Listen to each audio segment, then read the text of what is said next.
බුදු කෙනෙක් ලෝකේ පහළ වෙන්නේ මිනිස්සු බොරු කියන එක නතර කරන්නද? මත්පැන් බොන එක නතර කරන්නද? ද සාමාන්‍ය බණට කියන්නේ ඕවනේ කුණුහරුප කියන එක නතර කරා. බොන එක නතර කරා. මිනිස්සුන්ගේ මේ ගත වෙන ජීවිතය ඊට වඩා හොඳට හදාගන්න නෙවෙයි ලෝකේ බුදුවරු පහළ වෙන්නේ.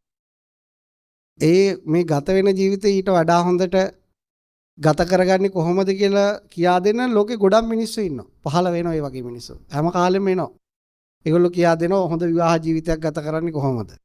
හිරේ විලංගුවේ නැතුව වැටෙන්නේ නැතුව වැඩ කරගන්නේ කොහොමද? බුදුවරු පහළ වෙන්නේ මිනිස්සු හිරේ යන එක නතර කරන්න නෙවෙයි. මේ රටක් දියුණු කරන්න උගන්වන්න නෙවෙයි. එහෙනම් මොකටද බුදු කෙනෙක් ලෝකේ පහළ වෙන්නේ? දැන් සාමාන්‍ය මිනිස්සු බණ කියලා හිතන් ඉන්නේ ඒවනේ. තමන්ගේ ජීවිතේ ආර්ථික අතින් සාර්ථක කරගන්න කියා දෙන එක බුදු කෙනෙක්ගේ කාර්යයක් නෙවෙයි. බුදු කෙනෙක් ඒක වෙනුවෙන් ලෝකෙට පහළ වෙන්නේ නැහැ. ඒ මිනිස්සු වැරදි කරලා හිර යන එක නතර කරන්න බුදුවරු ලෝකෙ පහළ වෙන්නේ නැහැ. එහෙනම් මොකටද බුදුවරු ලෝකෙ පහළ වෙන්නේ? මොකටද? මිනිස්සුන්ට විමුක්තිය හොයලා දෙන්න. ඒ කියන්නේ විමුක්තිකාමී සමාජයක් තිනකොට ඒ සමාජයේ විමුක්තිය උදෙසා එක එක ප්‍රතිපදා අනුගමනය කරනවා. ඒවේ අඩුපාඩු පෙන්නලා හරි මාර්ගයක් පෙන්නලා දෙන්න තමයි බුදු කෙනෙක් ලෝකේ පහළ වෙන්නේ. මොකද්ද කිව්වේ? විමුක්තිය හොයන සමාජයක් තියෙනවා. ඒ සමාජයේ මිනිස්සු වැරදි ක්‍රම පාවිච්චි කරන විමුක්තිය සඳහා. ඒවේ අඩුපාඩු තියෙනවා. ඒ අඩුපාඩු හරිගස්සලා ඒක හරියටම විමුක්තියටපත් වෙන්නේ කොහොමද කියලා කියා දෙන්න තමයි බුදු කෙනෙක් පහළ වෙන්නේ. වෙන කිසිම කාරණයකට බුදු කෙනෙක් ලෝකේ පහළ වෙන්නේ. අනිත් කාරණා වලට ලෝකේ ඕනතරම් මිනිස්සු පහළ වෙනවා. ওই දේවල් වලට. දැනටත් ඉන්නේ පෞල් ජීවිතය ගත කරගන්න විදිය උගන්නන කාගම සිරිනන්ද හාමුදුරුවෝ වගේ ඕනතරම් පහළ වෙන දුන් අඳින්න කියලා දෙන්න. ඒක බුදු කෙනෙක් පහළ වීම කාර්යය නෙවෙයි. ඒ වගේ එහා සමාන ඕන සමාජ මට්ටම් වල ඒ වගේ අය පහළ වෙනවා. ඉතින් බුදු කෙනෙක් පහළ වෙන්නේ අර කාරණේ සඳහා විමුක්තිය උදෙසා. විමුක්තිය කියන්නේ නිදහස උදෙසා. පරිපූර්ණ නිදහස. නිදහස එක විදියයි සදාකාලික නිදහසක් මිනිසෙට උරුම කරලා දෙන්න කියලා දෙන්න තමයි පහළ වෙන්නේ. එතකොට දැන් මෙන්න මේ අපි දැන් අද මම මේ කියා දෙන්න හදන බුද්ධ දේශනාවේ ඊටමත් පොඩි දේශනාවක්. නමුත් මේකේ සම්පූර්ණම විමුක්තියට මේ මාර්ගය තියෙනවා. සම්පූර්ණ විමුක්ති මාර්ගය. විමුක්ති මාර්ගය විතරක් නෙවෙයි. දැන් මෙතන දැන් ඔයාලා දැන් ඉගෙන ගන්න ළමයි ගත්තට පස්සේ ඔයාලා ඉන්න මානසික ප්‍රශ්න වල. දැන් සරුත් කිව්වා සරුත් ටෙන්ෂන් වල ඉන්නවා කියලා. මේක හරියට තේරුම් ගත්තොත් මේ ඉගැන්වීම ඕනම මානසික ප්‍රශ්නයකින් ගැලවීමේ මාර්ගය මෙතන තියෙනවා. එක අතකට විමුක්තිය කියන්නේ සදාකාලිකයටම මානසික ප්‍රශ්න වලින් ගැලවීමක්. එහෙම එකක් තියෙනවා. ඉතින් ඒකයි මම ඔයාලට එන්න කිව්වේ පාඩම් කරනකොට මේ කෑල්ල අල්ලගත්තොත් මේ මාස දෙක අඩුතරමේ නිදහසේ හරි ඉන්න පුළුවන්. මානසික ප්‍රශ්න එනකොට Taman දන්නවා එන්නේ මෙන්න මේ හේතුව නිසා කියලා. හරිද? දැන් මේ දැන් කියන කෑල්ල ඔයාලට තේරෙන්නේ නැති වෙන්න පුළුවන්. හැබැයි තා පොඩ්ඩකින් මේක තේරෙන්න ගන්න මම වීඩියෝ එකක් පෙන්නුවට පස්සේ. බුදුහාමුදුරුවෝ මේක මේ දේශනේ කියලා දෙන අත්පා උපමාකට අදාළ දෙසුවා. මොකක් උපමා කොටද? අත පාද උපමාවට අරගෙන අත්පා ගැන කියපු එක නෙවෙයි අත්පා උපමා කරලා කරපු දේශනයක් තමයි මේක. ඒක pāli භාෂාවෙන් කියන්නේ හත්පාදූපම සූත්‍රය කියලා. අත්පා උපමා කොට අදාළ දේශනාව. හත්තේසු භික්කවේ සති ආදාන නික්කේපතබ්බං හෝති. මහණෙනි අත් තියෙනකොට තමයි මොකද්ද? දිගහැරීම් කියලා අත දිගහරින්න පකුලනවා තියෙන අත නැති කෙනෙක්ට පුළුවන් ද දිගහරිනවා හකුලන්න? බෑ අත ඇති කල්ලි. අත ඇති කල්ලි තමයි දිගහරිනවා හකුලනවා කියලා එකක් සිද්ධ වෙන්නේ. ඒ වගේම තමයි පාදේසු සති අභික්ක පටික්කමෝ හෝති. මේ පණවන්න හෝති කියන්නේ පණවනවා. මේ කකුල් තියෙනකොට පාද ඇති කල්ලි තමයි පාද තියෙනවා කියන එක නෙවෙයි පාද ඇති කල්ලි තමයි අභික්කන්ත යනවා එනවා කියන එක පණවන්න වෙන්නේ. මොනව එනවා කියලාද? යනවා එනවා කියන එක පණවන්නේ. පබ්බේසු ඇට මේ අස්ති ඇති කල්ලි තමයි දිගහරීම් හැකිලීම් පණවන්න වෙන්නේ. කුච්චස්මින් සති චිගජ්ජා පිපාසා හෝති. බඩ ඇති කල්ලි තමයි මොකද්ද? බඩගින්න පිපාසය තියෙන්නේ. සරලයිනේ. මේ උපමාව සරල වුණානේ මේ හරි ගැඹුරු කතාවක් මේ කියන්නේ. ඒව මේකෝ බික්කවේ අන්න ඒ ආකාරයට තමයි මහණෙනි චක්කුස්මින් සති චක්කු සම්පස්සජා උප්පජ්ජති අජ්ජත්තං සුඛ දුක්ඛ. අන්න ඒ ආකාරයට තමයි මහණෙනි මේ ඇස ඇති කල්ලි චක්කුස්මින් චක්කු සම්පස්සය නිසා ආධ්‍යාත්මික වශයෙන් ඇතුළත සැප දුක හටගන්නේ. ඉතින් ඒකට කනටත් එහෙමයි. කන ඇති කල්ලි තමයි ආධ්‍යාත්මික වශයෙන් මොකක්ද සැප දුක විඳිනවා කියන කාර්යයක් වෙන්නේ කන නිසා.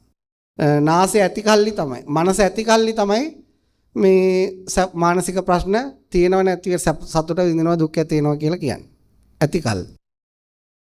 එතකොට මේ ඇතිකල්ලි කියන එකයි සති කියලා කියන ඇතිකල්ලි. අත ඇතිකල්ලි, කකුල් ඇතිකල්ලි, ඇට ඇතිකල්ලි කියන එකයි අත තියෙනවා කියන එක අතර වෙනස මොකද්ද? දැන් මෙතන කියන්නේ අත තියෙනව නෙවෙයි. දැන් හැමෝටම අත් තියෙනවනේ මෙතන ඉන්නේ. පාද තියෙනවනේ. මෙතන කියන්නේ අත තියෙනවා පාද තියෙනව නෙවෙයි. මොකක් කියලාද? අත ඇතිකල්ලි. මොකද මේ දෙකේ වෙනස? අත දැන් ඔයගොල්ලෝගේ අත තියෙනවා. මේ තියෙන අත ගැන නෙමෙයි මේ බුදුහාමුදුරුවෝ කතා කරන්නේ. මොකද්ද? අත ඇතිකල්ලි. අත ඇතිකල්ලි කියන එක හැඟීමක්. මොකද්ද කිව්වේ? හැඟීම. ඒක මනසින් හිතාගත්ත දෙයක් අත තියෙනවයි කියලා. ඉතින් අත තියෙන එක ඇත්තටම තියෙනවනේ. ඒක සංස්කාරයක්. සකස් වීම. ඒක නෙමෙයි ගැන මේ අත ගැන නෙමෙයි බුදුහාමුදුරුවෝ කතා කරන්නේ. අපි අත තියෙයි කියලා හිතේ මවාගෙන ඉන්නවා. ඒත් හිතේ මවාගෙන තමයි මෙතනින් මේ ෆෝන් එක ගන්නෙ. මේ වතුර බොන්න හිතන්නේ. මේ දැන් මේ ගන්න කලින් අපි හිතේ මගේ අත තියෙද මම මේ අත නැති වුණා නම් මේ අතින් ෆෝන් එක ගන්න මනසින් හිතයිද? නෑ ඇතිකල්ලි කියලා ගන්න. දැන් කකුල් නැති කට්ටිය කකුල් දෙකම නැති කෙනෙක් ඇවිදිනවා කියන එකක් කල්පනා කරනවද? කල්පනා වේවි යට කකුල් දෙක තියෙයි කියලා හිතන. දැන් හමුදාවේ හිටපු කෙනෙක්ගේ පාද දෙකම අයින් කරලා නම් නමුත් එයාට ඊට කලින් පාද දෙකක් තිබුණානේ. දැන් ඔන්න එයා පාද දෙකක් තියෙනවායි කියලා හිතලා ගත්තොත් එයා ඇවිදින්න කල්පනා කරනවා. හැබැයි එයාට පාද දෙක නැති බව වැටුණාම මොකද්ද වෙන්නේ? ඇවිදින්න කල්පනා වෙන්නේ නැහැ. දැන් එතකොට අර ඇතිකල්ලි කියලා ගන්න ඇඟේ තියෙන ගන්න නෙවෙයි මනසින් තියෙන එක. එතකොට මේක හරීම තේරෙන්නේ නැහැ. මම කීප විටක් කිව්වල තේරෙන්නේ නැහැ. මෙන්න මම ලස්සන වීඩියෝ එකක් හම්බුණා. මේක දැක්ක ගමන් ඔයාලට මම මට මේක කියා දෙන්න ලේසි. මේ බුදුහාමුදුරුවෝ අවුරුදු 2600කට කලින් මේක කියලා තියෙන්නේ. හැබැයි මේකට පරීක්ෂණයක් විද්‍යාඥයෝ මේ ළඟදී ලෝකේ කළා තියෙනවා. කියන්නේ ඔන්නෝම ලෝකෙක තමයි අපි ජීවත් වෙන්නේ. දවාල හිතන ওই වේදනාව දැන් යාට වේදනාව දැනෙනවනේ. ඒ වේදනාව දැන ඇත්තටම අතට ගහනකොට නෙවෙයි. එහෙනම් කොහොම මේ වේදනාව දැනෙන්නේ?